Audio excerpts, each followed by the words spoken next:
Hey listeners, powered up by Mazer Group, this is the Turnin Dirt Podcast. I'm your host, John Mazer. Lionel, it is great to have you in today. Thank you for joining us. Well, John, thanks a lot. It's good to see you. We haven't seen each other for a few months, and I love the energy. I love the energy. When I walk around your Mazer Group, I like the energy. Yeah, well, you bring the energy with you, Lionel. And we were talking before, the first time I officially met you was back in 2018, and yeah, you made an impression on me. So yeah, you succeeded that way, I have to say. So what, Lionel, we've had Jordan on before, who is your son. Obviously, he was the first episode of us. There was a lot of companies under the umbrella of KF. What's turning your engine these days? I know it's a very, very open question, but we'll start with that. We'll focus on a few. Sure. Focus on a few. Yeah. Fertility, advanced fertility, and the agronomy and the protocols that are the backbone of regenerative agriculture. That's a big mouthful. It is. But yeah, and a lot to say grace over. But yep. I see a continued future of regenerative agriculture as being a significant advantage that we're going to have in Western Canada and the northern plains of the United States in these vast dryland farms that are emerging. Yeah. So for our listeners and viewers, what is Lionel's definition of regenerative ag? You know, it's interesting. It probably one of the longest words in the dictionary in terms of finding an actual definition of it. And I appreciate your loaded question, John. We've summarized it right back to regenerative soil. Regenerative ag is every year that you farm the soil, are you leaving that soil in better condition than the year before? Right. Is the soil actually capable of producing more? Remember, dirt is dead, soil is alive, and it can be treated like it's alive. And the better you treat it, no different than ourselves, yep, the better it performs and produces. Yep. Excellent. I've heard that word before, dead soil, and it really does exist. There is no nutrients, there's nothing. You plant something in the ground and it just will not grow. Mm-hmm. So what are the steps someone has to take to, I guess, be a regenerative farmer? It's involved in inputs. It's involved in, the way you till at the end of the year, front to back. It truly is. We're lucky here. Yeah. We're lucky because we are the home of large-scale no-till farming in the world because the weather, the rain, the weather, the cold weather, the 100 frost-free days, all these reasons have given us an opportunity to become no-till farmers. And no-till is the beginning of sustainable and regenerative, isn't it, when you think of it? Gotcha, so yeah. That's the key to be able to, and then to manage that is no easy task. And what evolved is, and I'm the previous president of the Implement Manufacturers Association of Canada, so I understand the struggle that these implement manufacturers went through to build these no-till tools that would serve these large farms. And that's occurred. That's occurred successfully. Mm-hmm. So with that, it really was mastering no-till farming, that it would be not only as good as conventional, but it would start making you even a little more money.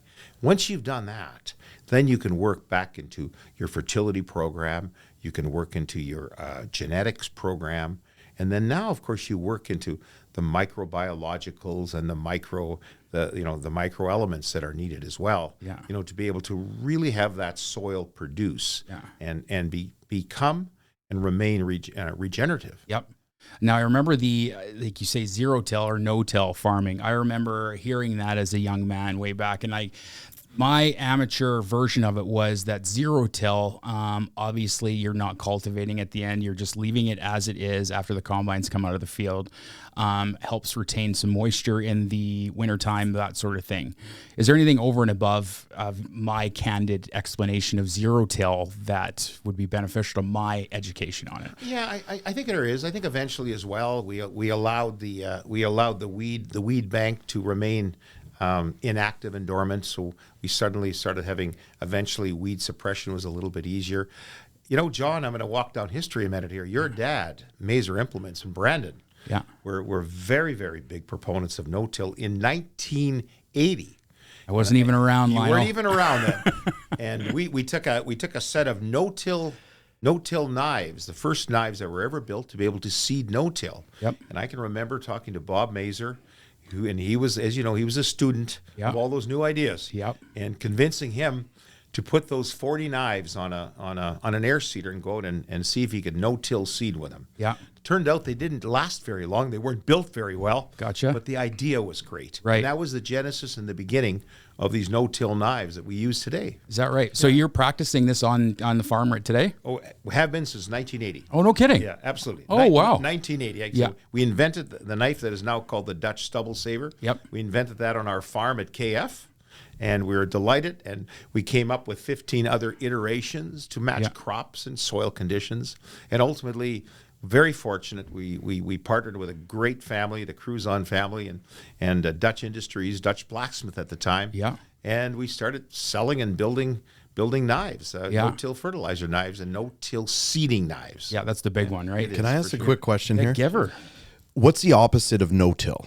Like, is it soil disruption while seeding? I want to say pro-till, but that's like a manufacturer. Well, I was going to say Dagelman makes a there's pro-till, gotta but be like tilling farming. But That's right. What are we talking about here? What is tilling versus no tilling? Lionel, you can take this one. Well, if you soil want. disturbance, I think. It's that's the biggest, the most minimal soil disturbance that is physically possible to be able to germinate a crop. I think that's really the target. Yeah. And so on a hoe drill, I guess, on a standard hoe drill, you have what we call triangle shaped knives. Like those are kind of the standard knives, if you will, that are really, they provide an opening to put the seed in, but they're really ground disruptive, which it needs to be for that type of drill. In the fall months after harvest, you can get these knives on a cultivator, which really turn up. And as much as Pops was a proponent of zero till, he loved a field being black at the end of the year, like real, so that's really turning up that soil, Producer Jay, and like really mixing it up and preparing it, seed bed preparation for next year, if you will, too. Okay. So, yeah. So the zero till seeding knife, I guess, would just have been a shank, almost like just a single shank with a little bit of an edge on it. Yeah, a little, exactly right. A shank as thin as it could possibly be to cut through the soil and deposit the seed. Gotcha. And that really is the first no-till seeding knife. And that was the genesis in the beginning of that. Yep. And it evolved. And of course, as you know, we've got versions of either no-till or min-till would be in excess of 90% here in Western Canada. Yeah. That's how successful it's been. So Yeah. been quite a revolution. We've led a new revolution here in Western Canada, and of course I'm a Saskatchewan guy, so I always plug Saskatchewan hard. And I know that you've got a few roots over in Manitoba there, but it was so dry here that it really was best here because of the drought and the lack of moisture. Yep. So we led that revolution, and that allowed these farms. The next revolution was these large industrial farms that have emerged in the last 10 years. And some of your customers are the largest farmers in North America, John, as a result of the successful implementation of no-till and sustainable farming practices. Yeah, and you pump my chest up a little bit there because it's fun to say that kind of stuff. That when I have to do a plug for all Saskatchewan and Manitoba, that we got the best in the world here as far as farming goes. From seeding, and also for your information, Jay, like right to no-till, we're also talking about lowering operating costs too, because if we're not tilling in the fall time after harvest, we're not going up and down the fields, burning gas, burning out knives, that sort of thing, right? So it really does save in that aspect. If you disrupt the soil, do you have to recondition it going into a new season that you may have to do less of? Or is that... Sorry, I'm. Yeah, no, it's good. good. I'm not an ag guy, so I'm curious here. Yeah, well, I talked about my learning process, and that I'm still in a learning process, so that's why I'm throwing these questions over to Lionel right now. No, normally not. Of course, you can fluff the soil a little too much and make the seed bed a little difficult the following year. But more than anything, John, you hit it square on. The reduction of costs, the elimination of wind erosion, the elimination of water erosion. Can you imagine? Yep. You heard of the dirty 30s. You've seen there's ridges 150 to 200 feet wide, 15 feet high on the quarter sections from the 30s that still exist here. Yeah. That's soil that was blowing off our lands when the wind came. Imagine if they'd have been no-till farming in those days. Yeah, none of that would have happened. No, so, it's exactly right. Yeah, and I remember Pop saying at one point that he despises wind, especially on a barren crop or a barren field before it's been sowed, because it is.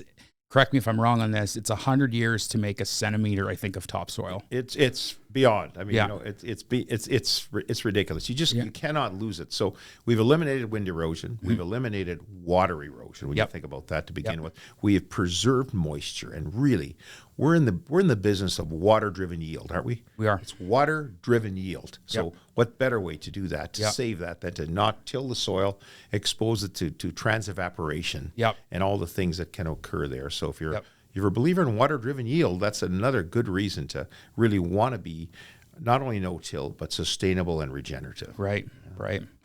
Excellent points. I have to quiz you on seeding tools a little bit now, and I think you and I have had this discussion before, the difference between a hoe drill and a disc drill. Obviously, they're in the name that a hoe drill is exactly what we've been talking about. It's a shank that goes into the ground. A disc drill is a little bit different mechanics in that there is a disc that opens up and as well as a packer wheel behind it that closes it once that seed's in the ground. I remember you saying that the soil conditions in Saskatchewan don't really merit that kind of drill. Truth to that?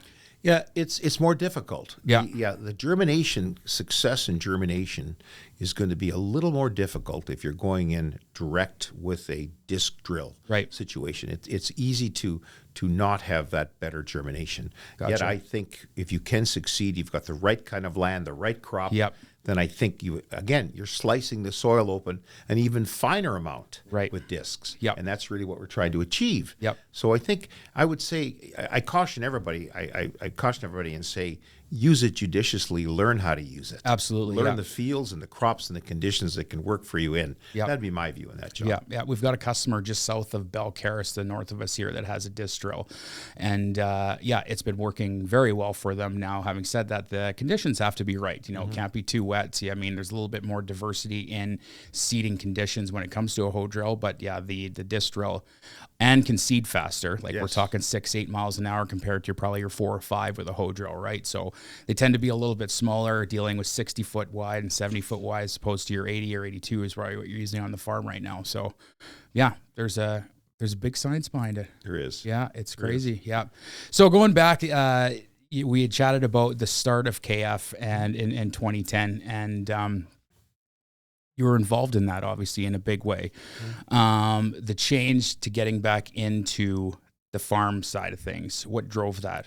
Well, of course, we were deeply involved in being an 1899 homestead farm, of course, raised on the farm, and deeply involved in the fertilizer side and deeply involved in the equipment tech side, all these attachments. But we had a modest sized farm in the suburbs of Regina, as I like to say. But when Jordan presented to us, our family, a vision to build a large diversified farm, we sat back and listened. It was a different approach. He came with a different approach, and he used an approach that we called it a mutual fund. You'll enjoy this. I said, well, what makes you think that we can take the risk out of farming? He says, well, you can never take the risk out of commodity prices, but we understand commodity trading very well. So we've got a few tools there, but they're still risky. But what about weather? He says, what if we had a farm that was 50 or 60 miles across each way? And if we did that right here in Saskatchewan, we would have 2 climatic zones, 2 different rain zones entirely, and we would have 3 completely different soil zones. And what if in 2 climatic zones and if in 3 soil zones, we were able to sow 11 crops? Now, I would call that a mutual fund. Right. And when you're all done, we're going to have the same safety that you would get when you invest in a mutual fund. Yeah. And that, when we crossed a certain threshold of a large number of acres across a broad span of land like that, that became true. The predictability of yield was always there. There's always going to be hail in one area and drought in another and a bumper crop in another. On balance, we were able to have a predictable approach to production. So that was a new idea, and we supported that idea. And I was proud to partner with Jordan. But his idea was to evolve and build that into a large industrial farm. And we had to make another big decision out there, and I'm sure Jordan spoke to you about it. John, we had an 1899 homestead that was located 7 miles on a dirt road off a dirt road off a dirt road. That's right. Yeah. Now we had to put in millions of dollars worth of infrastructure to be able to build a large commercial farm. So we had to make the decision to move the farm.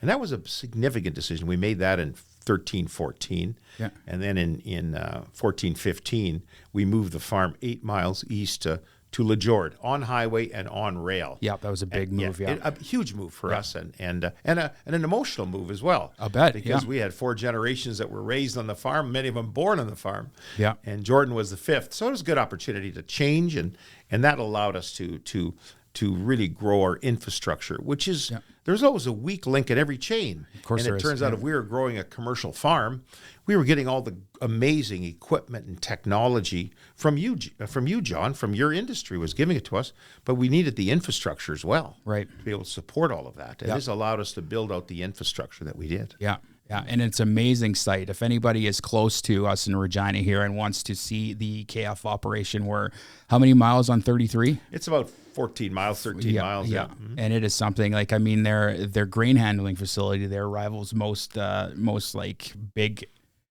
the big grain terminals from Pioneer and that sort of thing. So it is a sight to see. Yeah. Yeah, I've seen it out there. It's beautiful. It's unbelievable. Yeah, it really is a sight to see in the equipment storage and, you know, the front offices. It really it has that aesthetic of a corporate farm, which is exactly what you were going for. So in the start of the farm, obviously you have to start at the fruits of it, which is creating the product. Over these last 15 years, you guys have been amazingly vertically integrating, as you said, in the logistics of things with your grain terminal and that sort of thing.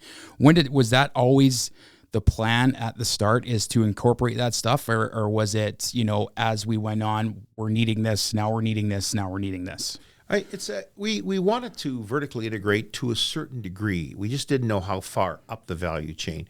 Were we going to simply clean things like lentils and chickpeas and put them in nice little bags and put a label on them, or were we going to go farther? Were we going to maybe mill or do other things? So we really hadn't decided how far up the value chain we had to go, but we certainly believed that we had to take a few steps. Otherwise, we were losing too much opportunity for value. Yep. The value that we could create by spending that time effectively off season. Yep. Off-season, producing value. That's right. Was really what we had to look at. So, gotcha. So I think, to Jordan's credit, he wanted to see us, exploit that extra step.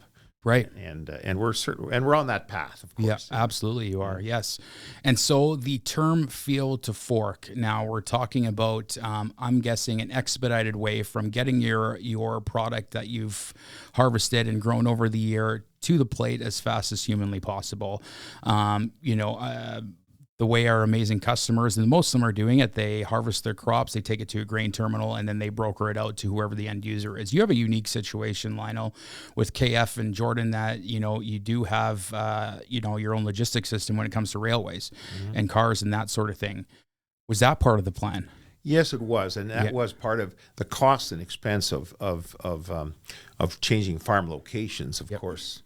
Was truly that. I mean, we recognize that we had to amortize that hard cost of changing farm locations. Imagine starting with a blank piece of dirt, but we had to amortize the value that it would bring being on rail and on highway. Yep. So that really was the driving force, and that had to be amortized. Otherwise, it didn't make sense on its own. Yeah. But it certainly made sense when you amortize that over the life of a farm. Absolutely. Yeah. So and I think we're glad we look back now, and you always get to judge, make a judgment on your on how wise your decisions were. Hindsight's 2020. And generally about 50% of them are right and 50% of them are questionable if you're honest with yourself. That's right. Yeah. But I think this is really an important long-term move. Yep. And we're starting to see, we don't have a Mississippi River in Canada. The United States has the Mississippi River. Our Mississippi River is two rails of steel with some ties between it. Yep. And the closer we are in bringing commodities to our version of that, the better off we're going to be. A big move, John. About about a year ago, I should say, Kansas City Southern Rail was bought by CP. So, give an example. It's the second largest railway operator in Mexico. So, and really, from Kansas City South, it's Kansas City Southern, all the way to the Pacific Ocean in Mexico. So, so now we have right here in our backyard, on our farm. Yep. We feel as though we can drop something in a rail car, and we're shipping it all the way through Mexico, into Mexico, or into the Pacific Ocean. That's unbelievable. So it is unbelievable. So I think when we see the expansion of rail and the great job that the rail companies are trying to do streamline. Yep. Yeah, really the right decision, I think. 100%. So that line that's beside the headquarters right now, that was a Kansas City Southern line? No, not what was line? It was a previous CP line. It's now owned by it's called the SSR. It's a small railway. But what is important to know is that CP's influence stopped shipping south at Kansas City. Now, all those southern markets were not served by CP, and all of Mexico was not served by CP. So now when you think about it, by CP buying Kansas City Southern, they've become a North American powerhouse railway. So we really, once you put something on rails, shipping in an extra 500 miles doesn't cost that much. No, it's already on there. It's on rails. Yep. And you can do that. So we've now accessed another 110 million people in Mexico. That's insane. We've accessed a port in Lázaro Cárdenas on the Pacific Ocean, which is a new container port that we've accessed as well with CP now. So I feel that our Canadian Pacific is really going to be able to do a great job moving forward. Yeah, no kidding. Well, especially with the access, as you said, that you have now, like that's unbelievable. So as you're talking about this, I think I'm putting the pieces together with, Jordan running the operation at home. When you had the access to the rail, when the terminal was built, when you were able to negotiate with those end users, is that where Lionel stepped in? Well, Jordan's vision to build out this regenerative farm was indeed his vision. Absolutely. I'm delighted that he probably had more confidence in it than I did initially. I didn't think it would be that successful regenerative that quickly at such a large scale. So that's proven to be very, very, very, very effective. Yeah. What I've tried to do is again join the field to the fork. Absolutely. You talked about field to fork. Yep. And my job is to try to join the field to the fork. So that food manufacturer who's milling durum wheat and making pasta, who's milling wheat and making bread, who's crushing oil, he wants a certain kind of crop as well. So we're focusing on the end user a little more. Yep. A lot of genetics, thank God they've done such a good job in genetics of helping farmers, have been there to help farmers improve yields. And that's going to carry on, and we're very, very, very grateful to the great genetic suppliers that we have. Yep. But what about the guy at the end who's milling grain? Who's asked him how he can lower his milling costs? Who's asked him how his baking products can be consistent? And you know what he wants? He wants identity preserved. He wants to know right from the field all the way to the fork what's happened. So we're reaching out to those largest food companies in the world and finding out what they want. How do they want it grown? How do they want it handled? What do they want to have it be very, very for functionality, for higher protein, for more fiber, for lower baking costs? Those are the things that they're looking for. If we can supply them, then we're able to produce a premium and a margin for our farmers here in southern Saskatchewan. Unbelievable. So Lionel, does that go back to how the crop is produced? So if someone said they want like a higher protein grain or something that you mentioned ease of baking, how does that go back all the way to how it's planted, cultivated, and shipped, harvested? The key is consistency. Certainly, genetically, of course, it's very important. How do you feed it, like all of us? How are we being fed? That shapes who you are. Absolutely. So the amount of protein can be impacted by your fertility, of course. And then in many cases, it's a matter of geographically locating crops, finding the crops that will do well. As you know, John, we're sitting here in Regina, Saskatchewan, and I call this the protein line. Yeah. This is the protein line. North of here, difficult to grow high protein durum.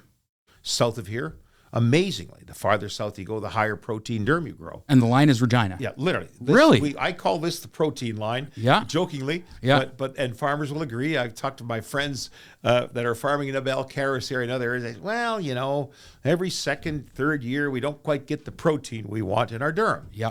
And we talk to our friends and your customers south of here, and they're growing high protein durum. So there's an example. Does your customer want high protein durum that's this, and this? So how do we find that? We have to locate that geographically. We have to help them perhaps with a fertility program. Let's fertilize it this way. We can increase the protein even more.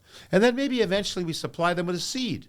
Yeah. That's just what our pasta manufacturer wants. Because he wants, for example, what's a pasta manufacturer wants? He wants so much gluten and protein in that thing that noodle, when it's boiled, even if you overboil it, it feels like it's el dente. Right. He wants it good, and he just wants that little bit of bite in it, doesn't he? Yeah. So that's what he wants. And if he's going to pay 15 or 20% more for it, then we have an opportunity to have that work all the way down to the grower. Yeah. So that's what we're trying to seek. Yeah. It's unbelievable. Eh? Yeah, it's amazing. It's like mind blowing because I mean, like you think of farming and producing the commodity and taking it to because really, I mean, that's where the hands typically come off. What our brilliant farmers do, and when it gets to the elevator, the money goes in the bank.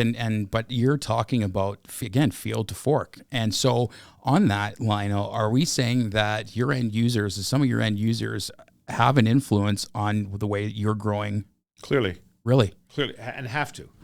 Yeah. And as you know, industrial processes that mill and bake, they want consistency. They simply want the same grain every year after year, because they know exactly how it's going to perform. Right. And their customers will know it'll taste the same. Yeah. So you find that specification, and you hit that specification, and then you consistently provide it. Just like that. Yeah. Consistency in the process. Yeah. So again, going back, because we had Tyler on here, who's a big proponent in your business, and one of the ones that stuck out for me, because I love throwing names around, but I think one of your customers is Barilla Pasta. Mm-hmm. Yeah. So I mean, there's the consistency that type of company you would want, because I mean, look how it's in every store, every single store.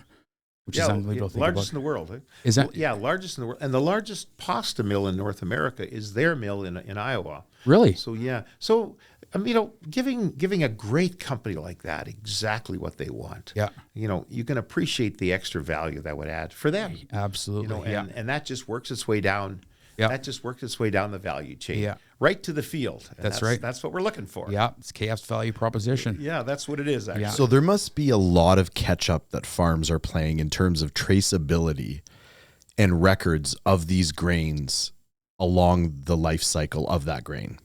Yeah, there is. I mean, as you know, data and your Mazer group has been just intricately involved in how do you manage data. Yep. We're producing clouds and clouds and clouds of data. Everybody says, "Well, just put it up in the cloud."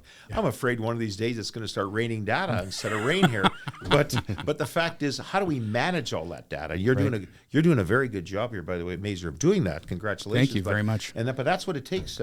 That's really what it takes, Jay. It takes the management of that data to really preserve the identity of it, make sure it's consistent, and make sure through the entire value chain it doesn't get put into what's called the commodity bucket. Right. The commodity bucket is a great big bucket called everything. Yeah. Many grades, many higher protein, lower protein, big broad band. Yep. It has to stay identity preserved. Yep. And it's right to the end user. Yeah. Now there is a market for that, obviously, for the bucket, absolutely. Well, but the majority of it, John. I mean, the majority is a commodity product. Right. But what if right now we start with that?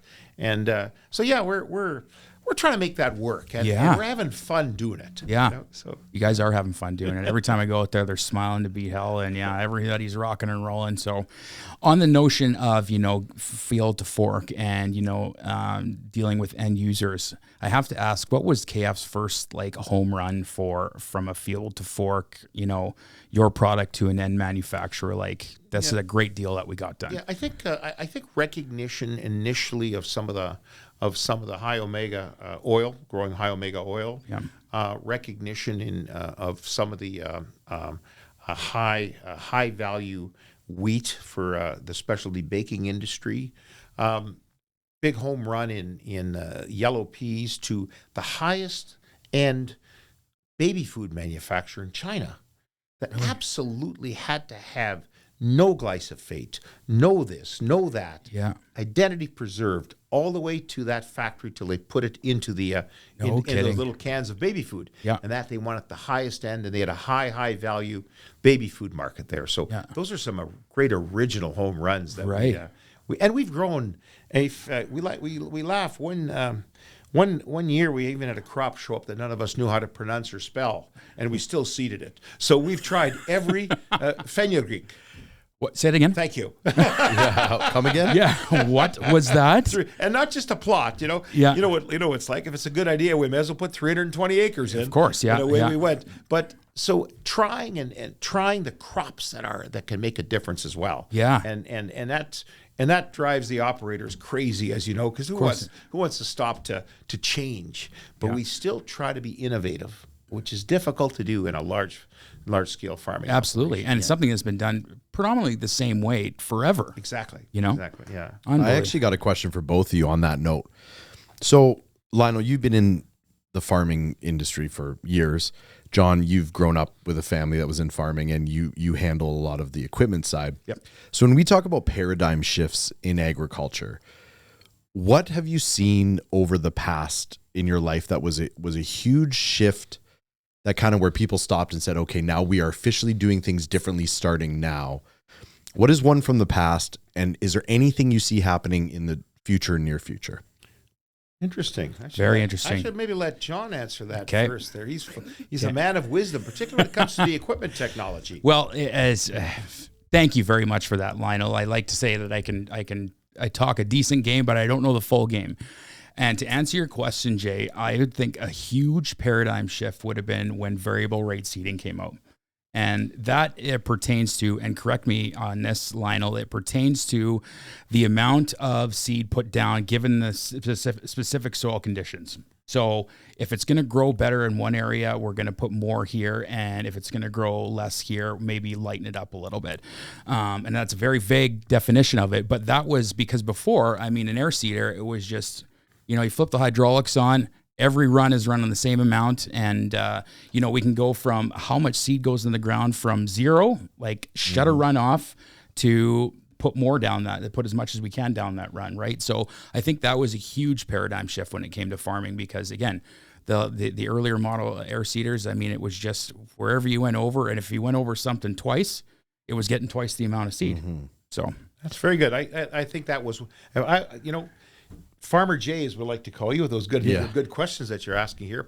Because I'm a little older than John, I would have two or three. Yeah, giver. Yeah, absolutely. But one of them was exactly the one that you just spoke to. Yeah. The advent of that air seeder and in combination with no-till and how that could be applied. Today people are running 86-foot drills and they're working so reliably. That was a paradigm shift for big acres. Yep. In my day, because I'm older, and in fact the father of the four-wheel drive, Doug Stagger, was just buried a year and a half ago, who was a family friend of ours. We watched, first of all, the advent of the four-wheel drive tractor. Allowed farmers to double and triple the size of their farms without they were having less kids and farming more acres. It used to be, if you had 5 boys, you had a big farm. Yeah. And if you didn't have 5 boys, you had a smaller farm. Now they were imagine that. And everybody was having less children, they were increasing their acres. Yeah. We laugh, and Doug Stagger always says that was one of the things he was. So I thought the four-wheel drive tractor was a huge on the equipment side. Massive, yeah. I thought the self-propelled sprayer, the advent of the self-propelled sprayer that was replacing the cultivation that you were discussing earlier. What about cultivation? I think the advent of that sprayer, the chemistry that followed, we have to give genetics a huge, massive. Huge, it's a great point, Lionel. Huge boost there. Yeah. The genetics, and we're not talking about, making broccoli out of frogs here, gentlemen. Right. We're really talking about improving the traits of these crops, just in front of your own eyes, John. You saw the anti-shatter gene in canola come about. And suddenly farms like ours parked 6 and 7 windrowers to be able to straight cut canola now. Yep. Do you realize what a revolutionary moment that was? And allowed our canola now to be the last crop that we harvested because of the anti-shatter gene. So imagine that little contribution, how it allowed, again, farms to get larger and larger as it comes to harvest management. So I think genetics has played a huge, a significant role in there as well. Huge, And so, unfortunately for us, a little bit less equipment on the farm because you're not buying windrowers anymore. But again, Jay, to Lionel's point, that was massive. Where any canola field, it wasn't 10 years ago, 15 years ago, had to be swaths. And that's putting the crop into rows so a pickup head can come along. But it was also to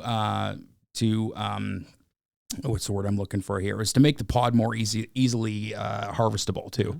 Yeah, to make it die off. So I mean, like it's I mean, I'm sure we could list probably 50 paradigm shifts. Oh, in 100%. Yeah, agriculture, like 100%. Those are definitely the biggest ones. Lionel hit the nail on the head there. We could talk about equipment size too, but I mean, again, like you said, the advent of the 4-wheel drive, that was huge, and they just kept getting bigger and bigger by as years go on. And same thing with combines, same thing with sprayers. Like I remember when the first SF, were they 550s or whatever, came out with New Holland, and I'm not saying they were the best sprayer in the world, but it was New Holland's first sprayer, and then all of a sudden the Guardian deal happened, and kudos to Pops on that one, because I think he had a big hand in that. But I mean, like, we're talking like world's best front room sprayer that we're able to supply to you guys now. So yeah, huge. Very much so. Yeah, very much so. I think it's cumulative. Of course, it's cumulative. It's a version of all. But at the end of the day, imagine being better for the environment as you get larger. Typically, we used to think of the word industrial meant big, and it wasn't environmentally sensitive. Today, these large industrial farms that you serve well. Yeah, they're actually on a per acre basis. Their environmental footprint is decreasing and decreasing. They're actually becoming environmental farmers as they get larger, and that's very motivating as well. And the fact is, we grow amazing food.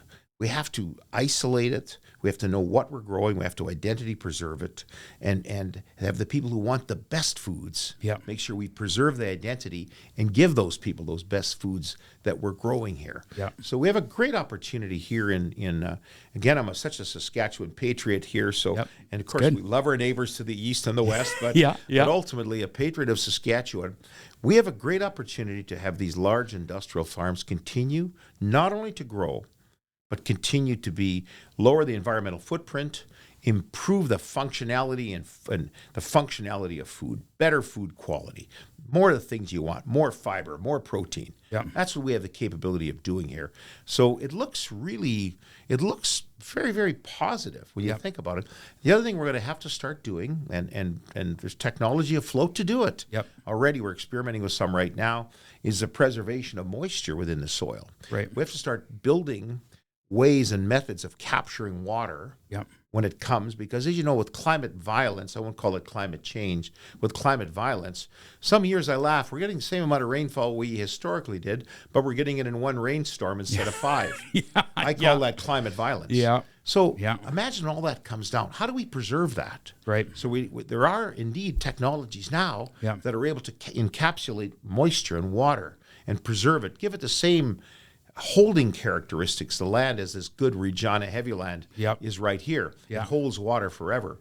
We're going to have to start thinking of, there's new technologies that will allow us to preserve water when we get these large rainstorms. Imagine if you could preserve that water for 2 or 3 more weeks. Oh man, what that would do for you. So those are the little incremental improvements that we're going to put in.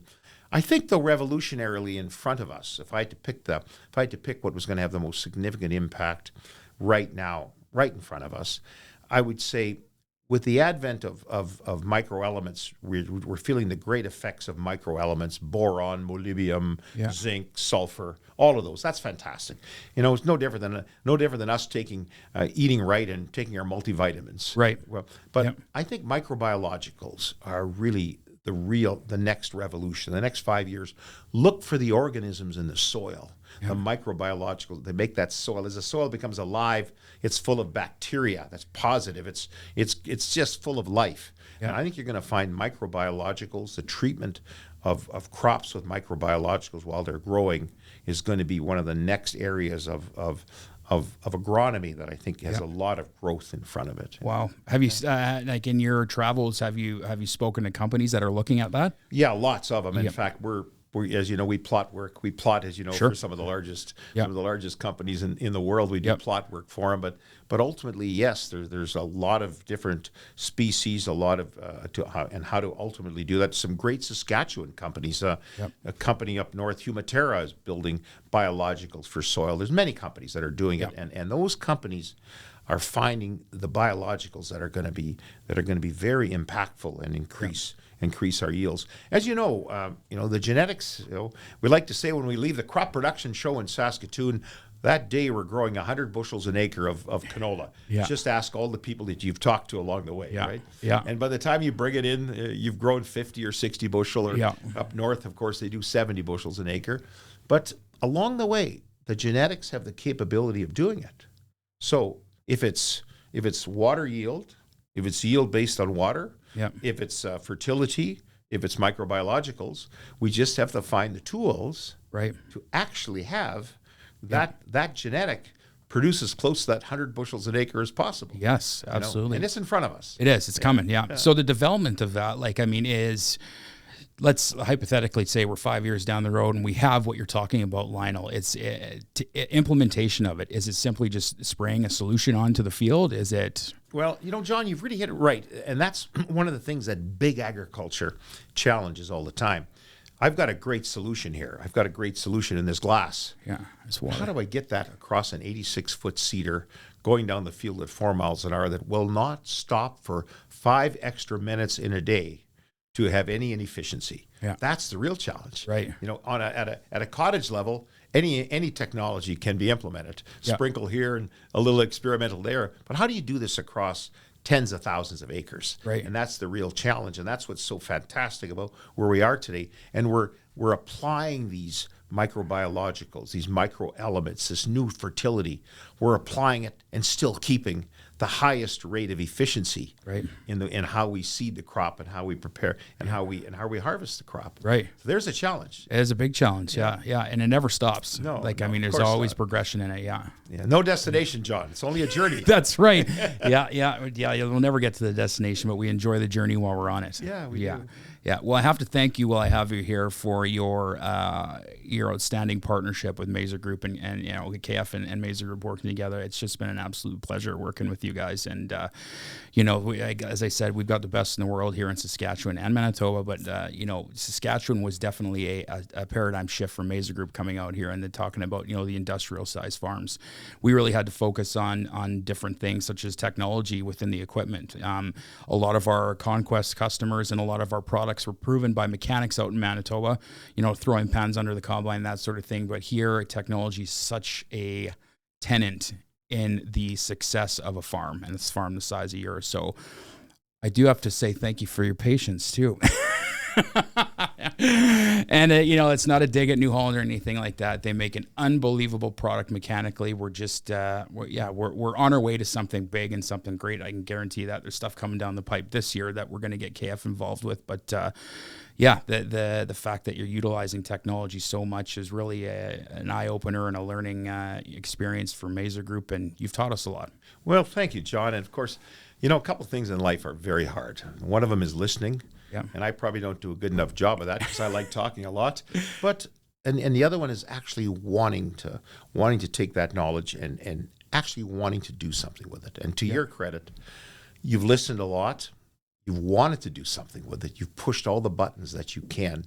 And as you know, there's nothing you can't achieve when two sides all have a common objective here. Yeah. And that's what I think has happened here.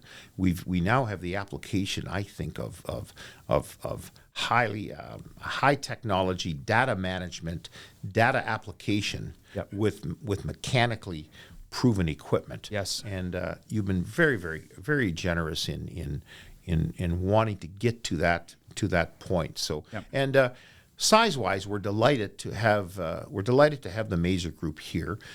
You know, we run an industrial-sized farm. You do, And we need an organization that can service our needs and take trades across multiple locations and be able to manage the scale of what we're doing. Yep.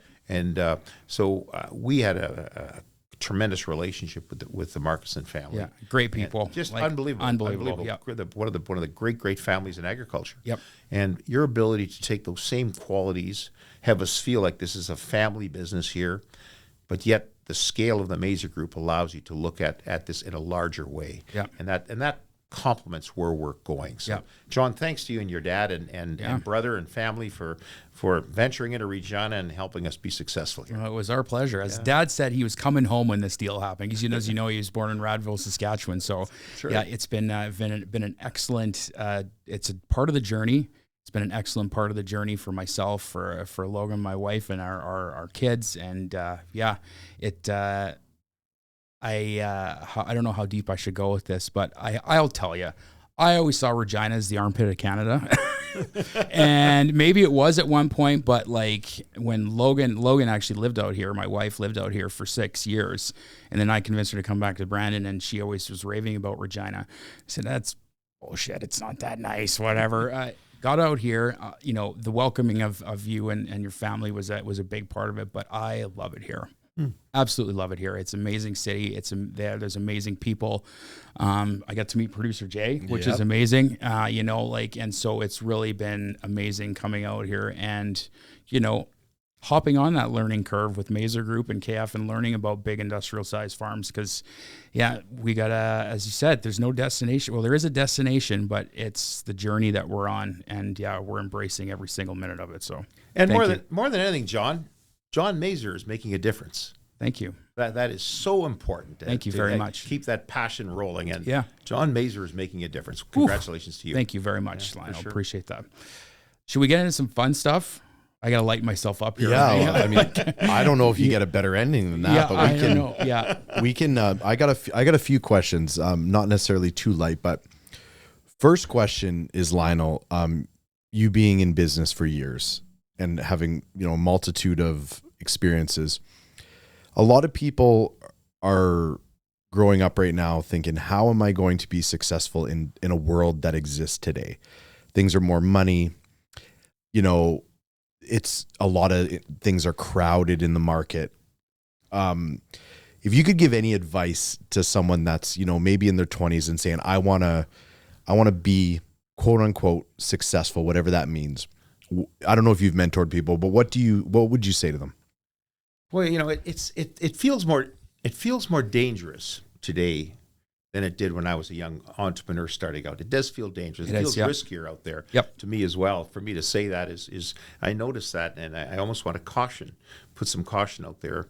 I think what experienced entrepreneurs that are in their middle years or their later years, what they need is good young entrepreneurs, or I like to call them intrapreneurs. Mm-hmm. Those are entrepreneurs within a company. Mm-hmm. They need intrapreneurs, to help them run their business. And if I was coming out of college at 22 with an undergraduate degree, or 26 with a graduate, 24 with a graduate degree, I wonder if I wouldn't find a company that needed, that had a good entrepreneur that was running it, and that needed somebody to come in there and help and start at the bottom.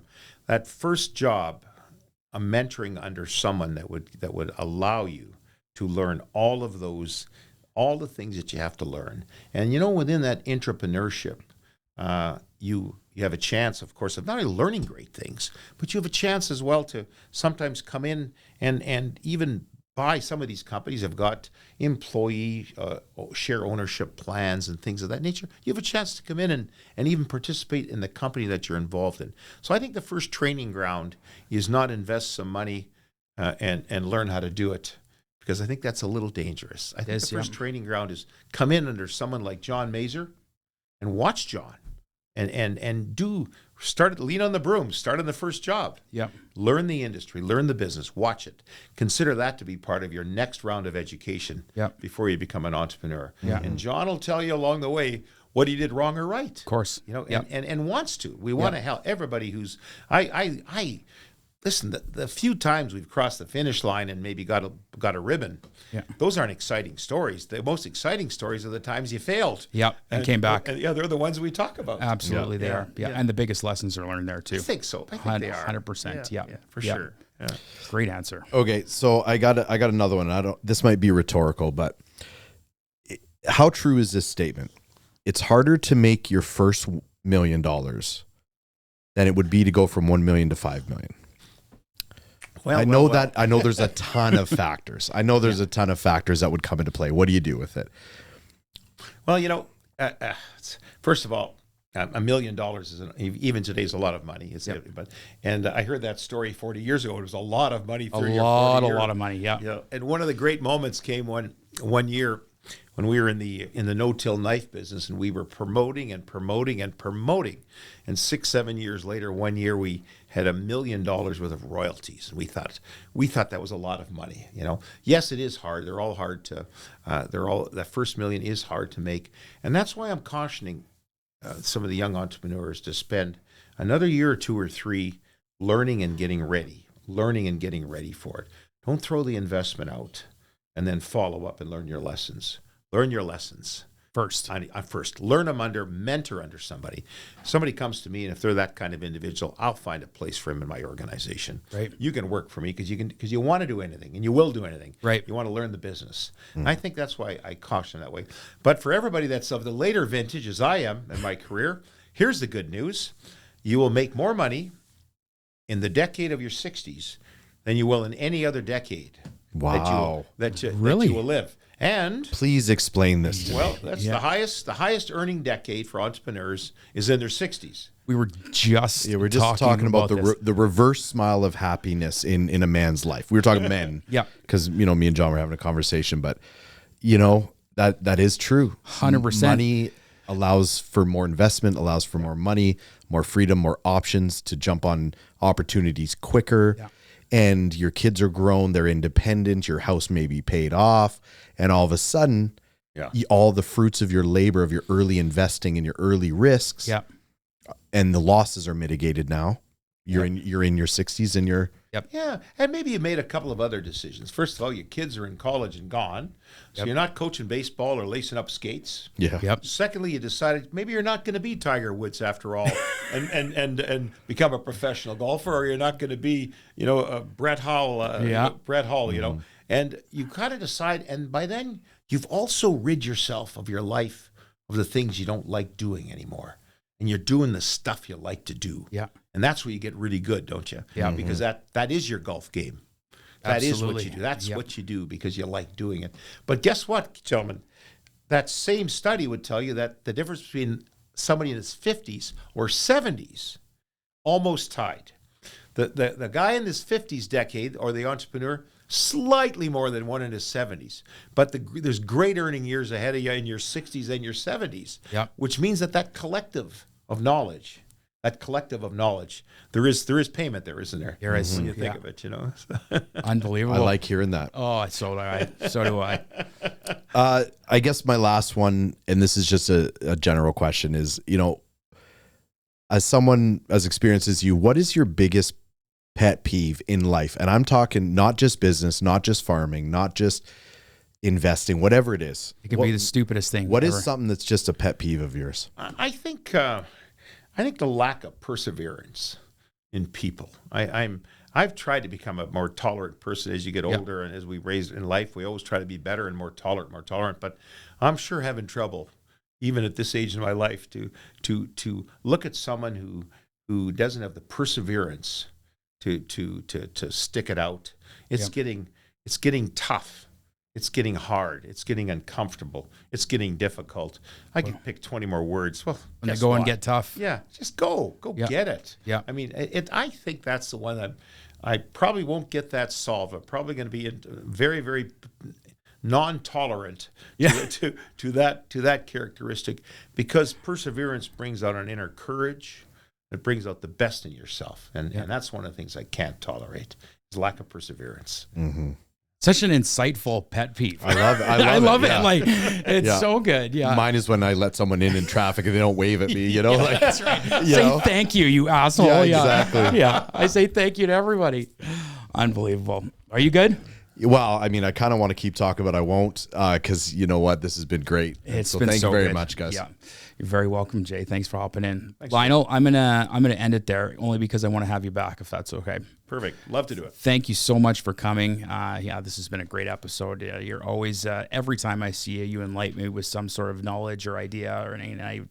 I just appreciate you and your generosity and your devotion to the industry and your support as a customer. So thank you very much for coming, and thank you for being you, Lionel. Congratulations, everybody. All right. Thanks a lot. Bye-bye.